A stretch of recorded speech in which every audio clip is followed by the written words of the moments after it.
Bismillahirrahmanirrahim. Assalamualaikum warahmatullahi wabarakatuh. Alhamdulillah wassalatu wassalamu ala Rasulillah wa ala alihi wa sahbihi wa man walah. Alhamdulillah, kita berada di dalam bulan Ramadan, bulan yang penuh berkah. Maka di antara keberkahan yang harus kita raih di dalam bulan Ramadan ini adalah meningkatkan ibadah kita. Dan di antara ibadah yang dipuji di dalam syariat ini adalah ibadah menuntut ilmu. Bahkan menuntut ilmu ini lebih baik daripada orang salat sunnah 1000 rakaat atau 100 rakaat. Karena ketika seseorang berilmu, maka ibadah-ibadah yang dia lakukan akan tertuntun dan sesuai dengan kehendak Allah dan Rasulnya. Maka berbahagialah kita di malam hari ini, kita bisa melakukan mentadaburi ayat-ayat Allah Subhanahu wa taala. Di malam yang penuh berkah ini kita ingin membicarakan perkara-perkara yang menjadi sunnahnya orang bersaum dan adab-adab bersaum. Sebab saum antara satu orang dengan orang yang lain itu berbeda-beda. Ada orang yang saum dia mendapatkan derajat yang tinggi di hadapan Allah. Ada orang yang saum tapi biasa-biasa saja. Bahkan ada orang yang saum, kata Rasulullah, laisa min siyamihi ilal ju'i wal atas, kecuali dia hanya mendapatkan rasa lapar dahaga saja. Maka perbedaan-perbedaan yang diraih oleh orang-orang yang melakukan saum ini berkaitan dengan apa-apa yang dia lakukan di dalam melaksanakan saum tersebut. Maka supaya saum kita ini mendapatkan keberkahan yang besar di sisi Allah Subhanahu wa taala, maka kita sempurnakan saum ini dengan melakukan beberapa adab-adab dan sunnah-sunnah saum. Yang pertama, ikhwati azzakumullah, adalah as-sahur. Sahur itu diambil dari lafal sin ha ra, ya, sin ha ra. Apa itu? Yaitu satu perbuatan yang samar, yang tidak diketahui oleh orang kecuali sedikit, ya.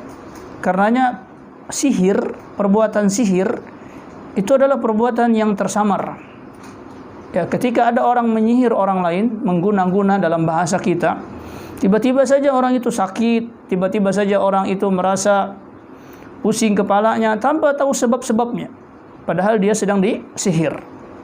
Begitu pula perbuatan sahur. Perbuatan sahur ini dilakukan pada saat orang tertidur.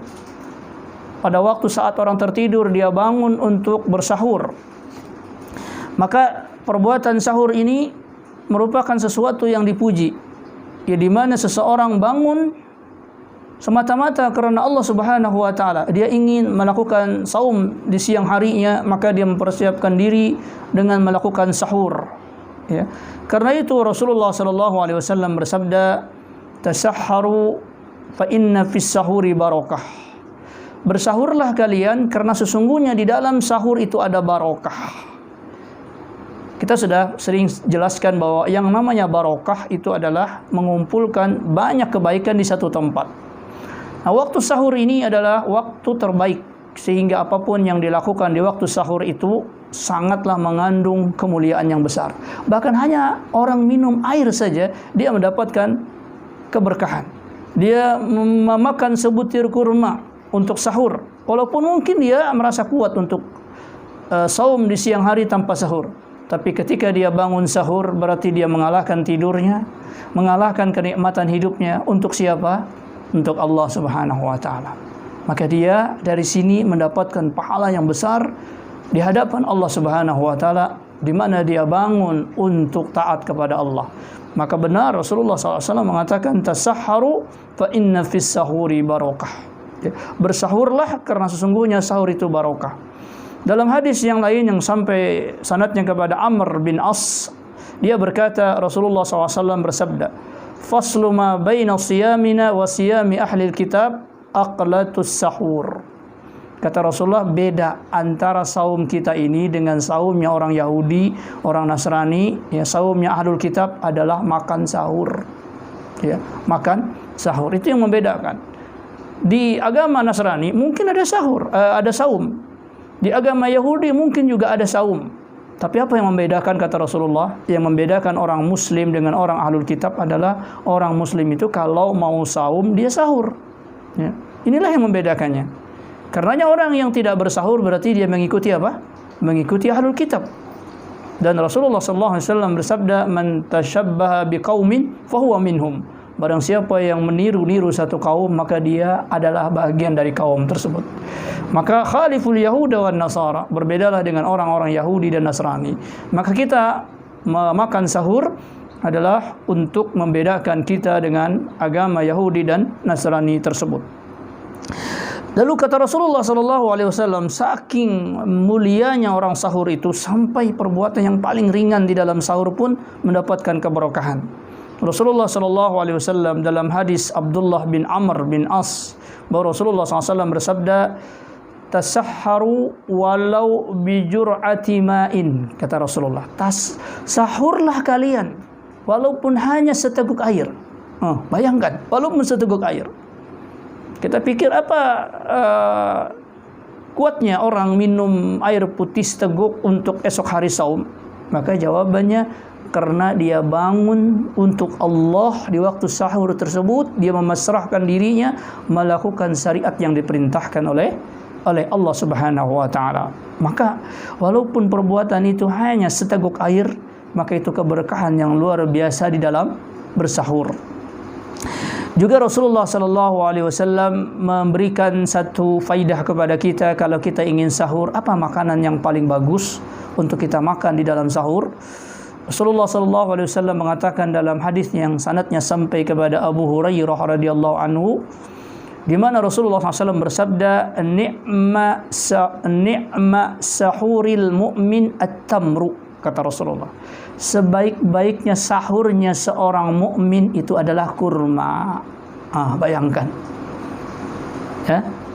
Jadi kalau kita ingin sahur, maka makanan apa yang paling afdal? Maka jawabannya adalah kurma. Karena Rasulullah mengatakan sebaik-baiknya makanan sahur itu apa? Kurma.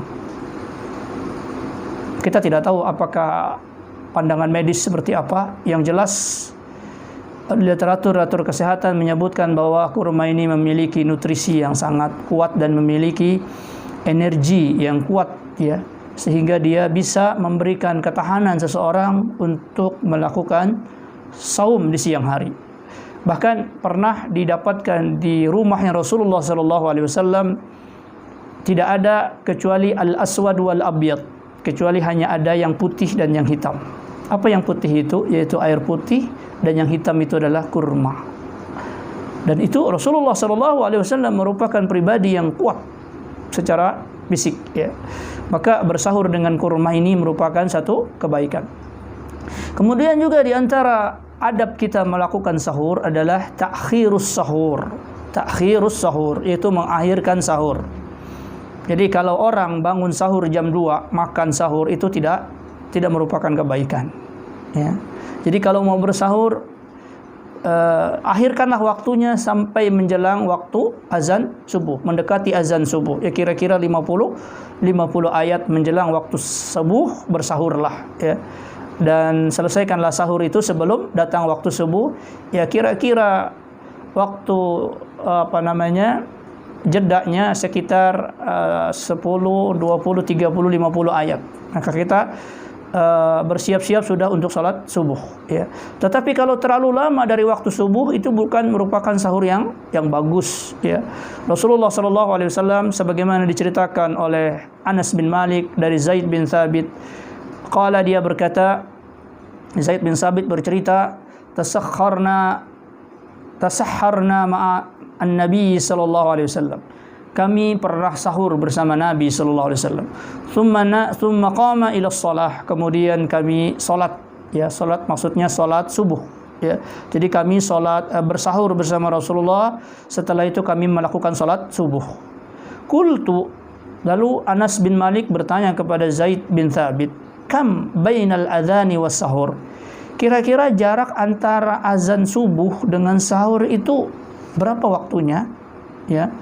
Berapa waktunya? Nah, karena di zaman dahulu, ikhwati azzakumullah, tidak ada jam, tidak ada ukuran-ukuran waktu sebagaimana di kita ini, maka mereka menjadikan kebiasaan harian mereka sebagai ukuran waktu. Apa kata Zaid bin Thabit? Kata beliau, jarak antara sahurnya Rasulullah dan datangnya waktu salat subuh itu atau azan subuh itu adalah qadra khamsina ayah. Qadru khamsina ayah. Kira-kira seukuran 50 orang membaca ayat, ya. 50 ayat yang dibaca oleh seseorang. Ya, kira-kira 10 menit, 15 menit. Ya, tentunya ayat yang tidak terlalu panjang, tidak terlalu pendek. Ya, seperti orang membaca An-Naba, ya. An-Naba ya sekitar 5 menit, 10 menit, ya. Rasulullah selesai sahur lalu kemudian datang azan. Jadi kalau orang jarak antara azan dan sahurnya sampai sejam 2 jam, maka ini tidak mengikuti sunnahnya Rasulullah sallallahu alaihi wasallam. Apakah penting hal tersebut? Ya. Kata Rasulullah sallallahu alaihi wasallam dalam hadis Anisah binti Habib atau Hubaib, qalat, dia berkata, qala Rasulullah sallallahu alaihi wasallam, Rasulullah SAW bersabda, "Idza adzana ibnu ummi maktum fakulu washrabu." Kalau yang azan itu adalah Abdullah bin Ummi Maktum. Jadi di zaman Nabi salat di waktu subuh itu ada dua kali azan. Yang pertama azannya Abdullah bin Ummi Maktum. Nah, Abdullah bin Ummi Maktum ini ketika dia azan, di antara yang dikumandangkannya adalah kulu washrabu, makan dan minumlah kalian. Artinya silahkan sahur, ya. Wa idza adzana Bilal fala taqulu wala tashrabu. Apabila telah datang azannya Bilal, maka Bilal mengatakan fala ta'kulu wala tashrabu, maka jangan kalian makan, jangan kalian minum. Jadi azan yang kedua yaitu azan untuk salat subuh. Pada saat itu Bilal bin Rabah mengucapkan satu ucapan, fala ta'kulu wala tashrabu, jangan kalian makan, jangan kalian minum, ya. Ini menunjukkan dekatnya azan antara azannya Abdullah bin Ummi Maktum dan azannya Bilal. Dalam riwayat yang lain terbalik, ya. Yang pertama azannya Bilal, yang kedua azannya Abdullah bin Ummi Maktum. Dikatakan Abdullah bin Ummi Maktum ini orang buta, sehingga kalau dia azan dia selalu dikasih tahu, "Oi Abdullah bin Maktum, saatnya engkau azan." Maka dia azan, ya. Intinya waktunya sangat dekat antara sahur dan azan subuh tersebut. Kemudian ikhwati jazakumullah, bagaimana dengan orang yang agak terlambat datang bangunnya, ya? Dia terlambat bangunnya sehingga antara bangunnya dia dan waktu subuh itu sangat berdekatan, sehingga ketika dia mengambil makanannya, minumannya, ketika dia mau makan terdengar azan subuh, maka ini pun Rasulullah tetap memberikan keringanan, ya, karena rahmatnya Islam ini. Rahmatnya Islam ini khawatir kalau dia tidak sahur dia akan lemas, tidak kuat sahur atau saum di siang esoknya, maka Rasulullah SAW tetap menyuruh dia untuk menyelesaikan hajatnya di makanan dan minuman tersebut. Rasulullah SAW bersabda, "Idza sami'a ahadukum an-nidaa," apabila salah seorang di antara kalian mendengar azan, wal ina'u ala yadihi, dan tempat makanan sedang berada di tangannya, ya, dia sedang mau makan tiba-tiba terdengar azan, dia mau minum tiba-tiba terdengar azan, fala yadha'aha hatta yaqdi hajatahu minhu, maka kata Rasulullah jangan dia taruh piringnya tersebut atau gelasnya tersebut sebelum dia tunaikan hajatnya. Artinya dia makanlah sedikit, ya, jangan sampai dia meletakkan piringnya tersebut tanpa dia memakannya. Ini bukan berarti ketika sudah ada makanan di piring, masihnya banyak, kemudian terdengar azan, dalam arti dia harus tunaikan, habiskan makanannya, tidak. Maksudnya hajat terhadap makanan itu apa? Dimakan. Bagaimana ukuran makannya? Sekedarnya. Ya, sekedarnya dia cicipin, dia masukkan ke dalam perutnya, yang penting ada dia sahur. Ini bukan berarti ini hajat saya harus habis satu piring, ya, dia menghabiskan satu piring sementara azan sudah selesai. Ini pemahaman yang keliru. Juga merupakan sesuatu yang keliru adalah orang sudah sahur, kemudian dia pingin nambah lagi, sudah dengar azan, lalu sebelum azan beberapa detik dia pegang gelasnya, kemudian dia minum, ya walaupun sudah azan padahal dia sudah minum banyak, ya dia sudah minum banyak sebelumnya, maka ini juga bukan merupakan kebaikan, ya karena hendaklah dia berhati-hati, ya jangan sampai dia terkena perkara yang haram, yaitu makan ketika datang waktu fajar. Karena Allah Ta'ala berfirman, kulu washrabu hatta yatabayyana lakumul khaytul abyadu minal khaytil aswadi minal fajr. Makan dan minumlah sampai jelas benang putih di antara benang yang hitam. Ya, artinya ketika sudah masuk waktu fajar, maka hendaklah kita menghindarkan makanan. Tapi bagi orang yang terpaksa tadi, yang telat, ya, yang dia belum minum sebelum azan, dan ketika dia mau minum terdengar azan, maka hendaklah dia segera minum.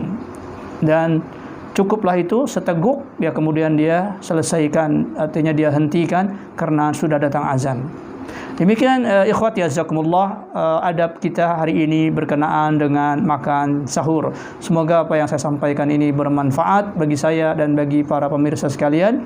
Aqulu qauli hadza wa astaghfirullah. Assalamualaikum warahmatullahi wabarakatuh.